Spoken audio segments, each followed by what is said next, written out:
Hello বন্ধুরা, আজ তোমাদের সাথে তড়কার একটা দারুণ রেসিপি শেয়ার করছি। তড়কা আমরা সচরাচর ঘরে আমরা নর্মালি সবাই বানিয়েই থাকি, কিন্তু এই তড়কাটা একটু স্পেশাল তড়কা, একটু ধাবা স্টাইলের তড়কা। এটা কিন্তু শুধুমাত্র রেস্টুরেন্ট বা ধাবাতেই পাওয়া যায়। চলো দেখে নেওয়া যাক আমরা এটা কিভাবে রেডি করি।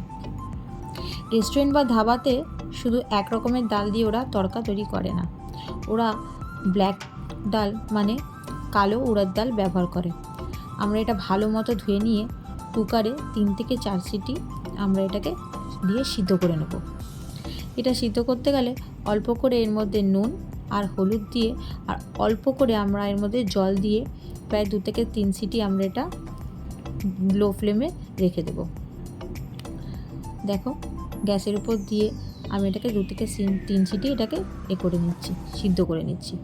এরপর আমি এখানে প্রায় 100 গ্রামের মতো সবুজ তড়কার ডাল নিয়ে নিয়েছি, আর প্রায় 25 গ্রামের মতো আমি মধ্যে ছোলার ডাল মানে চানা ডাল দিয়ে দিয়েছি। এই কালো ডালটা আমার সিদ্ধ হয়ে যাওয়ার পর আমি সেম ওই প্রেসার কুকারের মধ্যেই ওই সবুজ ছোলার ডালটা আর চানা ডালটা আমরা দিয়ে দিচ্ছি। এইগুলো সবকটা দিয়ে আমি এটাকেও সেম প্রসেসে 2 থেকে 3 সিটি আমি এটাকে সিদ্ধ করে নেব। অল্প করে একটু জল কম লাগছিল বলে আমি একটুখানি জল দিয়ে দিয়েছি, আর ওদিকে আমি এটাকে সিদ্ধ হতে প্রেসার কুকারে বসিয়ে দিয়েছি গ্যাসের উপর। ততক্ষণ চলো আমরা ওর মশলাপাতিগুলো তৈরি করে নিই। এখানে প্রায় আমি 5টা থেকে 6টা বড় বড় পেঁয়াজ নিয়ে নিয়েছি। পেঁয়াজটা একটু বেশি দিলে তড়কা স্বাদটা পুরো ধাবা বা রেস্টুরেন্টের মতো লাগে, তাই একটু বেশি পেঁয়াজ দিয়ে দেখো তোমরা। দেখো পেঁয়াজগুলো প্রায় আমি ছোটো ছোটো করে কুচি করে নিয়েছি। যেভাবে আমি পেঁয়াজগুলোকে ছোটো ছোটো করে কুচি করে নিয়েছি ঠিক সেম প্রসেসেই আমি আদাগুলোকেও কুচি কুচি করে নেব। দেখো আমি এখানে আদা, কাঁচা লঙ্কা আর রসুন নিয়ে নিয়েছি। কাঁচা লঙ্কাগুলো আমি মধ্যিখান থেকে চিড়ে দিচ্ছি, যাতে সবাই বুঝতে পারে যে লঙ্কা পড়েছে। ছোটো ছোটো করলে মুখে পড়লে বোঝা যায় না। আদাটাকে আমি একদম ছোটো ছোটো করে কুচি করে নিচ্ছি। তোমরা চাইলে ওটাকে গ্রেট করেও নিতে পারো, বাট কুচি করলে মুখের মধ্যে পড়লে একটা আলাদা একটা স্বাদ লাগে, তাই আমি এটাকে ছোটো ছোটো করে কুচি করে নিয়েছি। ঠিক সমানভাবে আমি এখানে রসুনগুলোকেও যতটা সম্ভব ছোটো ছোটো করে কুচি করে নেব। দেখো কীরকম করে ছোটো ছোটো করে কুচি করে নিয়েছি। আমার পেঁয়াজ, আদা, রসুন আর কাঁচা লঙ্কাটা আমার রেডি হয়ে গেছে। ততক্ষণে আমার ওখানে কুকারে আমার সিদ্ধ হয়ে গেছে। দেখো এবার আমি একটা কড়ার মধ্যে অল্প তেল দিয়ে দিচ্ছি। এই মশলাগুলোকে আমাকে ফ্রাই করে নিতে হবে। তড়কায় কিন্তু ছকাটাই আসল। দেখো এর মধ্যে আমি যে কুচি করে রসুন কেটে রেখেছিলাম সেটা আমি দিয়ে দিলাম। তারপরেই অল্প করে যে আমি কুচি করে জিঞ্জার রেখেছিলাম মানে আদা রেখেছিলাম সেটাকেও আমি দিয়ে দিচ্ছি। হালকা শ্যালো ফ্রাই করব। 2-4 মিনিট নাড়াচাড়া করার পরেই আমি এর মধ্যে পেঁয়াজ কুচিটা অ্যাড করে দেবো। দেখো হালকা যেই একটু শ্যালো ফ্রাই হয়ে এসছে, এরপর আমি ওই যে পেঁয়াজগুলোকে কেটে রেখেছিলাম সেটা আমি এখন দিয়ে দিচ্ছি। এখানে আমি আদা, রসুন আর পেঁয়াজের পরিমাণটা একটু বেশি দিয়েছি, কারণ বাইরে ধাবার তরকারিতে কিন্তু একটু এই পরিমাণটা কিন্তু একটু বেশিই থাকে। ভালো মতো নাড়িয়ে চাড়িয়ে আমি একটু ঢাকনা চাপা দিয়ে দিচ্ছি। গ্যাসের ফ্লেমটা এখানে আমি একটু আস্তে রেখেছি, একটু লোতেই রেখো। আর অল্প করে নুন দিয়ে দিচ্ছি যাতে আমার এই পেঁয়াজগুলো ভালো মতো গলে যায়।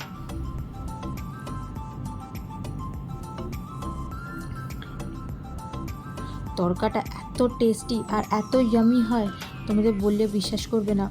তোমরা একবার যদি ঘরে বানাবে তাহলে কিন্তু রেস্টুরেন্ট বা দাবার তরকা কিন্তু তোমাদের খেতে মন চাইবে না। খুব সহজেই আর অল্প সময়তেই এই তরকাটা কিন্তু তৈরি হয়ে যায়। অল্প দেখো ভাজা হয়ে এসছে বলে আমি এর মধ্যে যে লঙ্কাগুলো চিড়ে রেখেছিলাম সেগুলো দিয়ে দিলাম। আর এখানে প্রায় 3 থেকে 4টে আমি টমেটো ইউজ করেছি। টমেটোর পরিমাণটা একটু বেশি দিলে ভালো লাগে, একটু টক টক ফ্লেভার আসে আর এর একটা আলাদাই একটা স্বাদ লাগে। আবারও আমি একটু নাড়াচাড়া করে ঢাকনা চেপে এটাকে লো ফ্লেমে রেখে দিচ্ছি, যাতে পেঁয়াজগুলো, কাঁচা লঙ্কা, টমেটোর ভালো মতো একটু গলে যায়। দেখো 5 মিনিট পর দেখো কতটা গলে এসছে। আস্তে আস্তে পেঁয়াজগুলোর থেকে তেল বেরোচ্ছে। এরপরে যে আমি ওই ডালগুলো সিদ্ধ করে রেখেছিলাম এর মধ্যে আমাদের কালো তরকার ডাল আছে, সবুজ তরকার ডাল আছে, আর যে চানা ডালটা রয়েছে একসাথে যেটা আমরা সিদ্ধ করেছিলাম সেগুলো আমি দিয়ে দিলাম। গ্যাসের ফ্লেমটা এই সময় একটুখানি হাই রেখো আর কন্টিনিউ একটু নাড়াতে থেকো। তরকাটা কিন্তু একটু এই সময় হাতে ধরে ধরে নাড়াতে হবে, নাহলে নিচে লেগে যাওয়ার ভয় থাকে।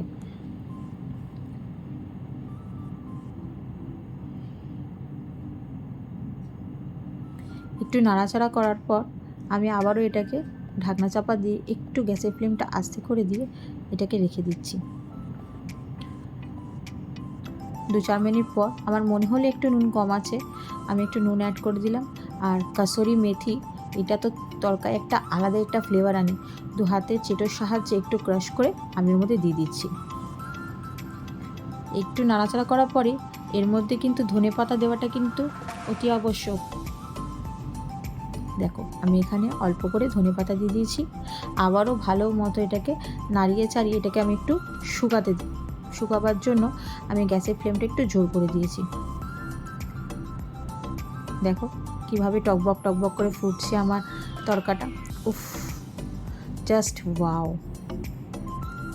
এত সহজেই যদি তরকা ঘরেই আমরা তৈরি করে নিতে পারি, তাহলে আমরা বাইরের কেন খেতে যাব তরকা। এই দেখো আমার তরকাটা রেডি হয়ে গেছে। বেশ আধ ঘন্টার মধ্যেই আমার এই তরকাটা আমি রেডি করে ফেলেছি। জাস্ট দেখো, অল্প করে বাটার, পেঁয়াজ, কাঁচা লঙ্কা, আর কিছু না। আমার এই তরকার রেসিপিটা যদি তোমাদের ভালো লেগে থাকে, অবশ্যই তোমরা লাইক, শেয়ার আর সাবস্ক্রাইব করতে ভুলো না কিন্তু। আর কমেন্টে জানিও যে তোমাদের আমার এই তরকার রেসিপিটা কেমন লেগেছে। নমস্কার।